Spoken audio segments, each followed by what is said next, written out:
Bismillahirrahmanirrahim. Assalamualaikum warahmatullahi wabarakatuh. Perkenalkan, nama saya Kasamratul Fuadah. Saya mahasiswi Institut Agama Islam Darussalam Ciamis, Fakultas Tarbiyah, Prodi PGMI 4A. Kali ini saya akan menyajikan sebuah materi mengenai perbedaan atau perbandingan antara kurikulum di Jerman dan kurikulum di Indonesia serta fakta uniknya. Mari kita simak. Sejak dulu, negeri Jerman terkenal unggul di bidang ilmu pengetahuan dan teknologi.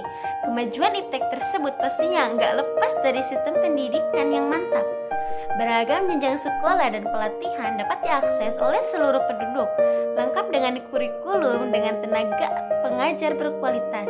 Ratusan universitas dan sekolah tinggi di Jerman pun jadi incaran mahasiswa dari seluruh dunia karena mutunya. Apalagi gelar dari institusi pendidikan di Jerman umumnya diakui secara internasional. Sebenarnya banyak sekali perbedaan antara pendidikan di Jerman dengan di Indonesia. Dari sistemnya saja pendidikan itu sudah berbeda. Di Jerman, jenjang pendidikan pra-perguruan tinggi itu hanya ada dua macam, yaitu pendidikan dasar atau Grundschule dan pendidikan lanjutan, yaitu gimnasium, real school atau Berufsschule. Kalau di Indonesia, pendidikan pra-perguruan tinggi ada tiga macam, yaitu SD, SMP, dan SMA sederajat. Dari sisi waktu juga berbeda. Di Indonesia memerlukan waktu 12 tahun normal sebelum ke jenjang perguruan tinggi, sedangkan di Jerman membutuhkan waktu 13 tahun. Kali ini saya akan sedikit memaparkan mengenai perbandingan sistem pembelajaran di Jerman dan di Indonesia. Jerman merupakan salah satu negara yang diakui sebagai yang terbaik dalam segi pendidikan. Maka dari itu, tak jarang banyak yang mengadopsi pendidikan yang ada di sana. Berikut saya akan paparkan perbedaannya. Yang pertama, dalam alur pendidikan. Siswa sekolah dasar di Jerman hanya menempuh waktu selama 4 tahun, sedangkan di Indonesia selama 6 tahun, dan semua siswa di sana mendapatkan pelajaran yang sama. Selain itu, Jerman tidak ada ujian nasional. Nilai akhir siswa ditentukan oleh prestasi selama mengikuti pelajaran. Di akhir sekolah, guru akan memberikan rekomendasi untuk siswa melanjutkan pendidikannya. Terdapat 3 macam sekolah menengah, Hauptschule, Realschule, atau Gymnasium. Guru akan memberikan rekomendasi yang tepat berdasarkan prestasi, minat, dan bakat. Hauptschule dan Realschule lebih cenderung mempersiapkan siswa untuk kerja atau usaha mandiri, sedangkan Gymnasium untuk mempersiapkan siswa untuk melanjutkan studi ke jenjang yang lebih tinggi. Yang kedua, mengenai biaya. Di Indonesia, biaya sekolah sejak sekolah dasar atau SD hingga sekolah menengah atas atau SMA mungkin gratis. Bahkan siswa yang dirasa kurang mampu dalam segi ekonomi bisa menamatkan pendidikannya di SMA. Pada saat SMA, siswa memang akan dipungut biaya per bulan, itu pun cukup terjangkau karena sekolah negeri di Indonesia telah mendapatkan subsidi dari pemerintah. Sedangkan Jerman, biaya sekolah gratis berlaku sejak sekolah dasar hingga perguruan tinggi. Perbedaan ini semakin kentara jika kita lihat dari biaya kuliah. Di Indonesia, baik di universitas negeri maupun swasta, mahasiswa diwajibkan membayar uang semester atau SPP hingga belasan bahkan puluhan juta. Alasan mengapa biaya kuliah PTN di Indonesia bisa sangat mahal karena pemerintah tidak lagi memberikan subsidi, kecuali mungkin ada mendapatkan beasiswa. Berbeda dengan di Jerman, di sana hampir semua universitas tidak memungut biaya kuliah, kecuali di 2 negara bagian saja, yaitu di negara bagian Bayern dan Baden-Württemberg. Dan kuliah gratis ini berlaku pula untuk mahasiswa asing. Yang ketiga adalah istilah sekolah unggulan. Kita seringkali pilih-pilih dalam masuk sekolah, seolah sudah ada kelas dan kualitas dari sekolah yang berbeda-beda. Namun, kita tidak bisa lepas dari kenyataan yang benar itu. Orang tua ingin sekali anaknya masuk ke sekolah yang unggul, yang berkualitas demi masa depan anaknya. Jika Anda ingin tahu, istilah tersebut tidak ada di Jerman, karena kualitas tiap sekolah disamakan, mulai dari fasilitas guru dan kemampuan siswanya. Hal ini sudah terjadi selama bertahun-tahun. Sedangkan di Indonesia, kita bisa lihat sendiri pada tahun 2019 telah dimulai usaha meratakan kualitas sekolah. Hal ini dimulai dengan adanya sistem zonasi pada penerimaan siswa baru di SMP maupun SMA. Walau demikian, sistem pendidikan di Jerman lebih diakui secara internasional. Namun, sistem tersebut tidak semuanya bisa diadopsi ke dalam pendidikan kita. Diperlukan diskusi untuk mengakui lebih dalam mengenai penerapan sistem pendidikan tersebut. Yang keempat, yaitu tujuan pendidikan. Dalam pendidikan di Indonesia, siswa dididik mulai dari moral, etika, dan agama, serta penerapannya dalam kehidupan sehari-hari. Ketiga hal tersebut mendapatkan pengajaran yang cukup besar. Siswa diajarkan bagaimana cara sopan santun terhadap guru dan lain sebagainya. Agama pun demikian. Selain itu, siswa juga mendapat bimbingan dari orang tua maupun guru. Berbeda dengan pembelajaran di Jerman, di sana lebih mengutamakan kepada kemandirian pendidikan.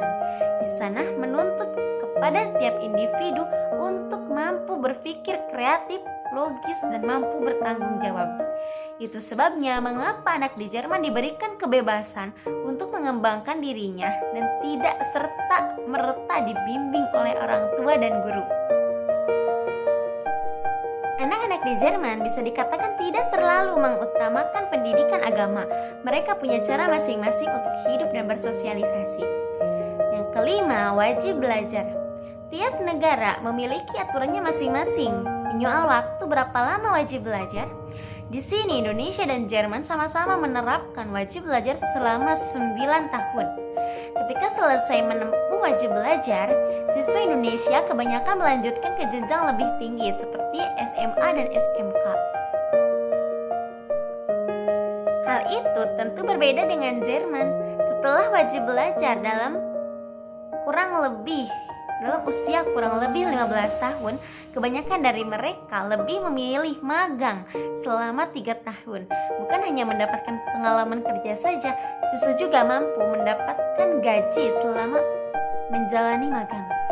Setelah tadi kita mempelajari mengenai perbedaan pembelajaran di Jerman dan di Indonesia, sekarang kita lanjut ke perbandingan kurikulum di Indonesia dan di Jerman. Berikut analisis perbandingan pendidikan di Jerman dan pendidikan di Indonesia. Yang pertama dalam hal tujuan. Di Jerman, tujuan pendidikan atau tujuan kurikulum tersebut dibuat itu untuk membentuk pribadi sosialis, mengembangkan individualitas dan partisipasi dalam kehidupan masyarakat, menyiapkan lulusan yang berkualitas. Undang-undang tentang sekolah khusus dan universitas diterapkan tujuan umum pendidikan dengan tekanan pada pengembangan individualitas dan partisipasi dalam kehidupan. Sedangkan di Indonesia mencerdaskan kehidupan bangsa serta pembentukan manusia seutuhnya berdasarkan Pancasila dan Undang-Undang Dasar 1945 bahwa setiap warga negara berhak menerima pengajaran. Kemudian untuk berkembangnya potensi peserta didik agar menjadi manusia yang beriman, yang bertakwa kepada Tuhan Yang Maha Esa, berakhlak mulia, sehat, berilmu, kreatif, mandiri, dan menjadi warga negara yang demokratis serta bertanggung jawab. Kemudian yang kedua ada sistem pendidikan di Jerman yaitu desentralisasi, sedangkan sistem pendidikan di Indonesia adalah sentralisasi. Namun dalam penyelenggaraannya satuan dan kegiatan pendidikan dilaksanakan secara desentralisasi. Yang ketiga yaitu dasar. Jerman bertitik tolak dari nilai-nilai demokrasi yang lebih liberal yang membiarkan kompetensi individual berkembang secara alamiah. Sedangkan di Indonesia mendasari pendidikan dengan falsafah Pancasila. Selanjutnya yang terakhir ada kurikulum. Di Jerman, menteri-menteri pendidikan negara bagian menentukan kurikulum mereka sesuai dengan peraturan perundang-undangan yang berlaku, dan mereka melakukan itu melalui 3 jenis instrumen. Yaitu pertama, tabel yang menguraikan jumlah jam belajar per minggu serta mata pelajaran sesuai dengan grade dan jenis sekolah. Kedua, pedoman kurikulum. Yang ketiga, pemberian wewenang penulisan dan pengadaan buku teks. Sedangkan di Indonesia, berdasarkan standar nasional, disesuaikan dengan perkembangan peserta didik dengan kebutuhan lingkungan pendidikan nasional. Setelah tadi kita mengetahui mengenai perbandingan atau perbedaan antara pendidikan dan kurikulum di Indonesia dan di Jerman, kali ini kita akan beralih ke fakta unik. Fakta Jerman dalam bidang pendidikan. Jerman saat ini menjadi negara yang paling banyak digemari anaknya dari Indonesia. Ada beberapa alasan atau fakta Jerman dalam bidang pendidikan yang membuat negara ini difavoritkan dalam bidang pendidikan, walau memang dalam hal negara tujuan untuk bekerja juga tak kalah digemari. Berikut ini kita akan membahas fakta Jerman dalam bidang pendidikan sehingga menjadi negara yang paling diimpikan sebagai negara menimba ilmu atau kuliah. Mari kita simak. Yang pertama, ada sekolah dasar 4 tahun. Ternyata berbeda dengan di Indonesia. Sekolah dasar di Indonesia membutuhkan waktu 6 tahun, sedangkan di Jerman hanya 4 tahun. Belajarnya juga cukup santai karena pendidikan di sana lebih menekan supaya anak berkarakter baik, bukan hanya sebatas pintar saja. Jika di Indonesia disebut SD, kalau di Jerman disebut Grundschule. Dan memang anak di sana lebih banyak bermain, namun permainan yang sangat mengedukasi. Yang kedua, SMP 5-6 tahun. Nah, ini juga adalah fakta Jerman yang paling unik dalam bidang pendidikan. Jika tadi SD hanya memakan waktu 4 tahun, ternyata SMP malah memakan waktu lebih lama lagi, yaitu 5-6 tahun. Ada yang tamat 5 tahun, ada juga yang tamat 6 tahun. Kenapa berbeda lama belajarnya? Karena memang anak digolongkan kelasnya sesuai dengan kemampuannya. Ada kelas gimnasium, ini adalah sekolah untuk anak-anak yang nilai akademiknya tinggi. Jadi ini sekolah unggulan yang sudah mulai masuk pelajaran yang serius dan sangat akademik. Jika anak-anak hanya kemampuannya biasa saja atau anaknya nakal, tidak akan diterima di gimnasium. Dan biasanya mereka akan sekolah di sekolah real school atau homeschool. Dan di sini mereka belajar akademik, tetapi tidak sebaik belajar di akademik gimnasium. Jika gimnasium hanya memakan waktu 5 tahun, maka real school atau homeschool memakan waktu lebih, yaitu 6 tahun. Yang ketiga, ada SMA, yaitu 3 tahun. Sama seperti di Indonesia, di Jerman juga SMA 3 tahun. Namun di Jerman disebut sekolah Oberstufe. Namun bedanya lagi, di sana ada kelas levelnya juga. Untuk setara kelas 10 itu disebut PES. PES pertama dalam masa senior high school gitu, dan kemudian masuk Q1 setara kelas 11 dan Q2 setara dengan kelas 12 di Indonesia. Fakta unik selanjutnya yaitu di Jerman ada bingkisan di hari pertama. Biasanya setiap ajaran baru pasti ada keperluan sekolah yang harus kita beli, entah seragam, tas, alat tulis, dan sebagainya.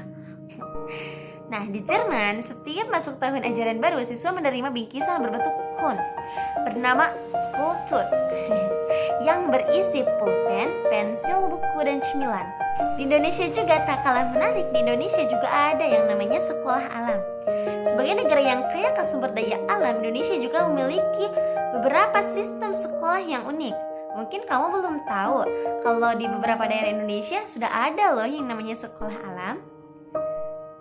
Yaitu bukan berarti sekolah sendirian ya, tetapi kurikulum di sekolah alam itu lebih berbasis riset, praktek langsung, dan menjunjung budaya lokal. Salah satu contohnya ada Green School di Bali dan Sanggar Anak Alam di Yogyakarta. Mungkin sekian pemaparan dari saya. Mohon maaf atas segala kesalahan, kekurangan. Terima kasih. Wabillahi taufiq wal hidayah. Wassalamualaikum warahmatullahi wabarakatuh.